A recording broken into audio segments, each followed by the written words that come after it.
हाय।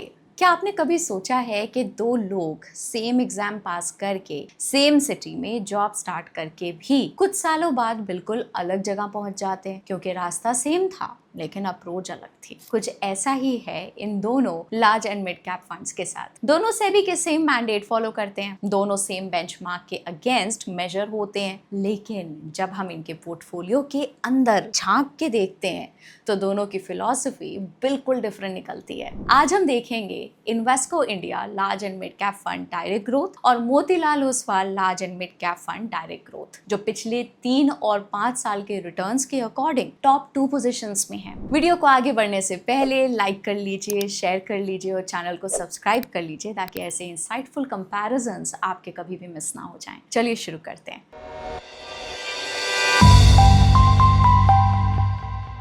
पहले कुछ basic points discuss कर लेते हैं। Invesco India large and mid cap fund और Motilal Oswal large and mid cap fund दोनों ही large and mid cap category के फंड्स हैं। ये तो आपको समझ आ गया होगा। यानी कि सेबी मैंडेट के अनुसार दोनों को अपने पोर्टफोलियो का कम से कम 35% हिस्सा लार्ज कैप स्टॉक्स में और कम से कम 35% हिस्सा मिड कैप स्टॉक्स में इन्वेस्ट करना होता है। दोनों फंड्स का बेंचमार्क सेम है। Invesco India large and mid cap fund जनवरी 1 2013 को लॉन्च हुआ था, whereas Motilal Oswal large and mid cap fund अक्टूबर 17 2019 को लॉन्च हुआ। अब बात करते हैं इनके AUM की। Invesco India large and mid cap fund का AUM है 11,164 CR, whereas Motilal Oswal large and mid cap का AUM है 18,413 CR एज ऑफ जुलाई 2026। तो कौन है इन दोनों फंड्स के फंड मैनेजर्स? इन्वेस्को के हैं मिस्टर आदित्य खिमानी, जो बीकॉम ऑनर्स और PGDBM क्वालिफाइड इन्वेस्टमेंट प्रोफेशनल हैं। उन्हें इक्विटी मार्केट में 20 साल से ज्यादा का एक्सपीरियंस है और ये इन्वेस्को AMC के साथ नवंबर 2013 से जुड़े हुए हैं। And Motilal Oswal large and mid cap एक टीम मैनेज्ड फंड है जिसे mister Atul Mehra, mister Ajay Khandelwal, mister Ankit Agarwal, mister Rakesh Shetty और मिस्टर स्वप्निल P माइकर साथ में मैनेज करते हैं। अब देखते हैं इन फंड्स के इन्वेस्टमेंट फिलॉसफी के बारे में। Invesco India large and mid cap का पोर्टफोलियो 4 की थीम्स के अराउंड बनाया गया है। सबसे बड़ा एलोकेशन है फाइनेंशियल्स में 29.2%, लेकिन ये अपने बेंचमार्क के मुकाबले 1% अंडरवेट है। हेल्थ केयर में फंड का एलोकेशन है 19.1%, जो बेंचमार्क से 11.9% ओवरवेट है। फंड मैनेजर का व्यू है कि ये सेक्टर इंडिया की कंजम्पशन ग्रोथ का एक प्रॉक्सी प्ले है, रिलेटिवली बेटर वैल्यूएशन पे। कंज्यूमर डिस्क्रेशनरी में 17.3% एलोकेशन है long term demand potential capture करने के लिए, 3.2% ओवरवेट कंपेयर टू बेंचमार्क। और रियल एस्टेट में 7.7% एलोकेशन है, 6.1% overweight compare to benchmark. Motilal Oswal large and mid cap fund एक अलग फिलॉसफी फॉलो करता है, QGLP फ्रेमवर्क, यानी कि quality, growth, longevity and price. Q का मतलब है क्वालिटी। कंपनीज को सिलेक्ट करने के लिए मिनिमम ROC या ROE थ्रेशोल्ड सेट किया जाता है।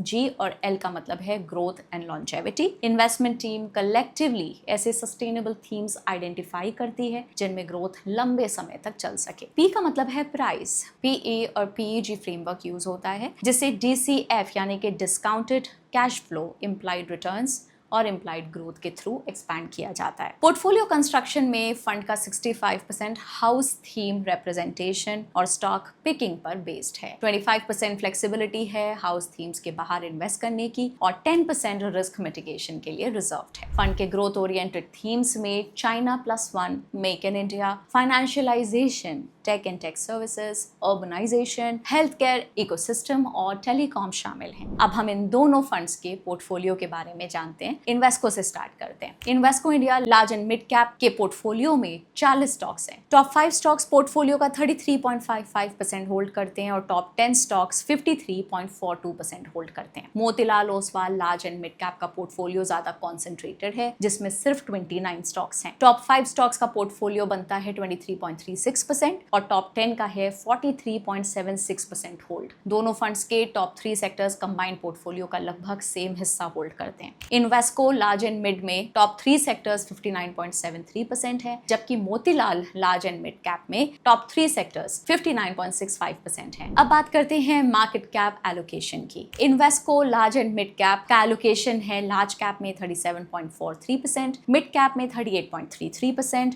और स्मॉल कैप में 24.24%।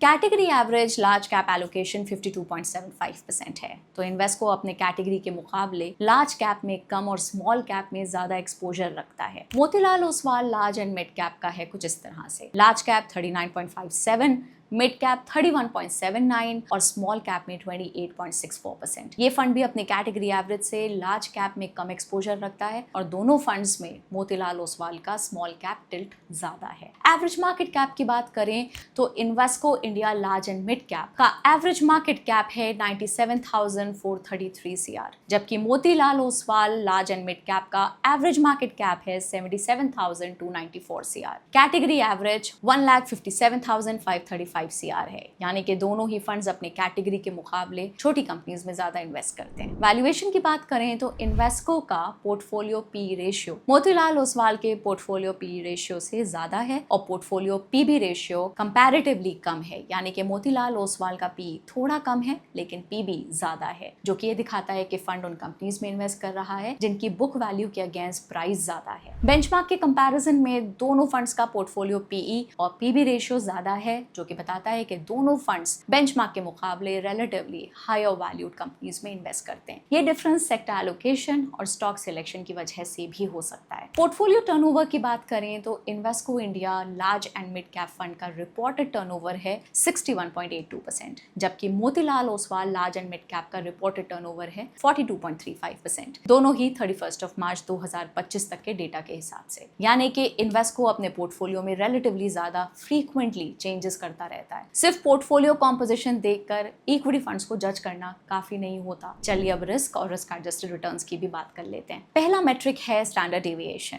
जो कि ये बताता है कि फंड के रिटर्न्स कितना फ्लक्चुएट करते हैं अपने एवरेज रिटर्न के कंपैरिजन में। इन्वेस्को लार्ज एंड मिड का स्टैंडर्ड डेविएशन 18.36 है, जबकि इसकी कैटेगरी का एवरेज 16.24 है। मोतीलाल ओसवाल का स्टैंडर्ड डेविएशन 21.33 है, यानी कि दोनों ही फंड्स अपनी कैटेगरी से ज्यादा वॉलेटाइल है। अब बात करते हैं बीटा की। बीटा मेजर करता है कि फंड बेंचमार्क के कंपैरिजन में कितना वॉलेटाइल है। बीटा 1 से ज्यादा मतलब फंड बेंचमार्क से ज्यादा वॉलेटाइल है। इन्वेस्को का बीटा 1.08 है, जबकि Motilal Oswal large and mid cap का बीटा 1.17 है। कैटेगरी एवरेज है 0.97, यानी कि दोनों ही फंड्स अपने बेंचमार्क से ज्यादा वॉलेटाइल हैं। अल्फा की बात करें तो Invesco India large and mid cap fund का अल्फा है 8.11, जबकि इसकी कैटेगरी का एवरेज सिर्फ 0.62 है। Motilal Oswal large and mid cap का अल्फा है 6.36, यानी कि दोनों ही फंड्स अपने बेंचमार्क से काफी ज्यादा एक्सेस रिटर्न जनरेट कर रहे हैं। अब बात करते हैं शार्प रेशियो की, जो हर एक्स्ट्रा यूनिट ऑफ रिस्क के लिए फंड ने कितना एक्स्ट्रा रिटर्न जनरेट किया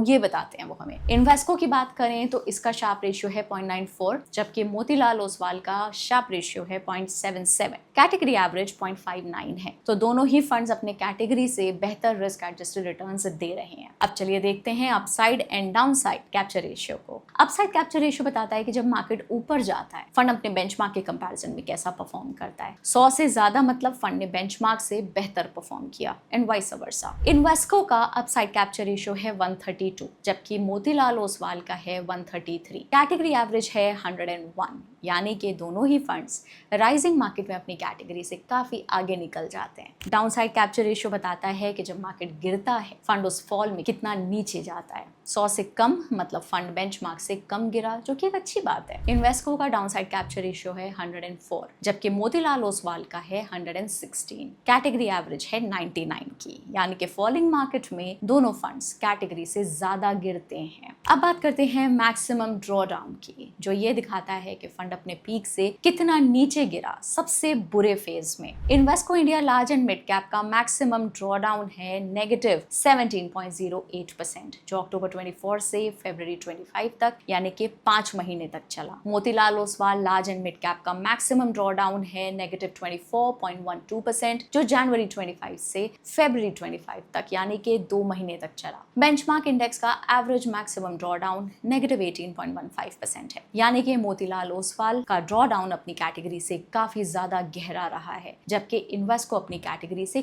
काफी करीब रहा। अब बात करते हैं रिटर्न्स की, यानी कि फंड की एक्चुअल परफॉर्मेंस को देखते हैं। इन्वेस्को ने पिछले एक साल में 13.45% रिटर्न्स दिए, जबकि इसका बेंचमार्क सिर्फ 4.56% दे पाया और कैटेगरी एवरेज है 8.27 की। इसी वजह से ये अपनी कैटेगरी में 3rd रैंक पर है। वहीं Motilal Oswal large and mid cap 8.43% returns दे पाया, जो बेंचमार्क से तो बेहतर है, और कैटेगरी एवरेज 8.17% से भी थोड़ा ऊपर है, लेकिन कैटेगरी में इसका 18th रैंक है, यानी कि पिछले एक साल में इन्वेस्को ने क्लियर आउट परफॉर्मेंस दिखाई है। अब 3 ईयर परफॉर्मेंस को देखते हैं। इन्वेस्को ने 25.73% CAGR रिटर्न जनरेट किया, जबकि बेंचमार्क 12.3% और कैटेगरी एवरेज 16.76% रही। इसी वजह से ये कैटेगरी में फर्स्ट रैंक पर है। दूसरी तरफ मोतीलाल ओसवाल ने 23.17% रिटर्न्स CAGR दिया, जो बेंचमार्क और कैटेगरी दोनों से काफी बेहतर है। इसकी कैटेगरी रैंक सेकंड है, यानी कि 3 ईयर होराइजन पे दोनों फंड्स ने आउटस्टैंडिंग परफॉर्मेंस दिखाई है। अब 5 ईयर रिटर्न्स को देख लेते हैं। इन्वेस्को ने 18.71% CAGR दिया, जबकि बेंचमार्क 11.76% और कैटेगरी एवरेज 14.68% रही। इसकी कैटेगरी रैंक है सेकंड। वहीं मोतीलाल ओसवाल ने 18.88% CAGR रिटर्न्स दिए, जो इन्वेस्को से मार्जिनली ज्यादा है,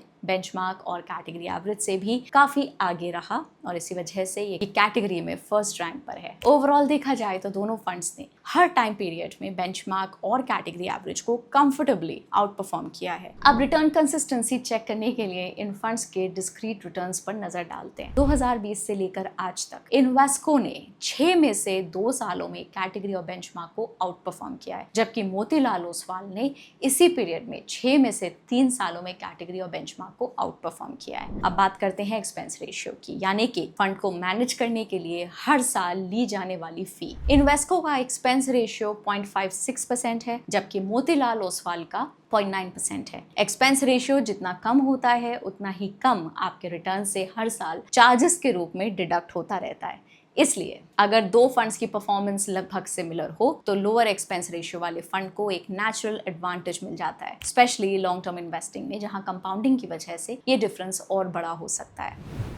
तो ये रहा इन दोनों फंड्स का कंपैरिजन। दोनों ही फंड्स का इन्वेस्टमेंट अप्रोच काफी अलग है। एक तरफ पोर्टफोलियो कंस्ट्रक्शन, सेक्टर पोजीशनिंग और पोर्टफोलियो टर्नओवर में डिफरेंस देखने को मिलता है, तो दूसरी तरफ वॉलेटिलिटी, ड्रॉडाउन और रिस्क एडजस्टेड रिटर्न्स मैट्रिक्स में भी दोनों की अपनी अलग कैरेक्टरिस्टिक्स हैं। परफॉर्मेंस के पर्सपेक्टिव से देखें तो दोनों फंड्स ने अलग अलग टाइम पीरियड में बेंचमार्क और कैटेगरी एवरेज से बेहतर रिटर्न्स डिलीवर किए हैं। साथ ही रिस्क मैट्रिक्स भी ये दिखाते हैं कि हायर रिटर्न के साथ रिस्क प्रोफाइल को भी समझना उतना ही जरूरी है। इसलिए किसी भी इक्विटी फंड को इवैल्यूएट करते वक्त सिर्फ पास्ट रिटर्न्स या कैटेगरी रैंकिंग पे फोकस करने के बजाय उसकी investment philosophy, portfolio strategy, risk characteristics और ये सब आपकी अपनी रिस्क एपेटाइट और फाइनेंशियल गोल्स से कितना मैच करते हैं, इस पर भी ध्यान देना चाहिए। याद रहे, ये वीडियो सिर्फ एजुकेशनल पर्पसेस के लिए बनाई गई है। इसमें दिए गए सिक्योरिटीज या इन्वेस्टमेंट्स रिकमेंडेशंस नहीं है। अगर ये वीडियो हेल्पफुल लगी हो तो इसको लाइक करें, शेयर करें और चैनल को सब्सक्राइब करना ना भूलें। मिलते हैं आपसे अगले वीडियो में। Until then, bye bye. Happy investing.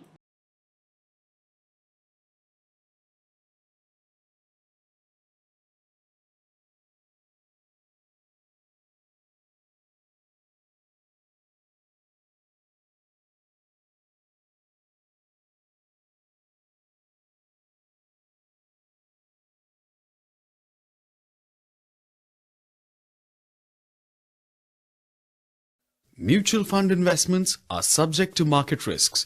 Read all scheme-related documents carefully.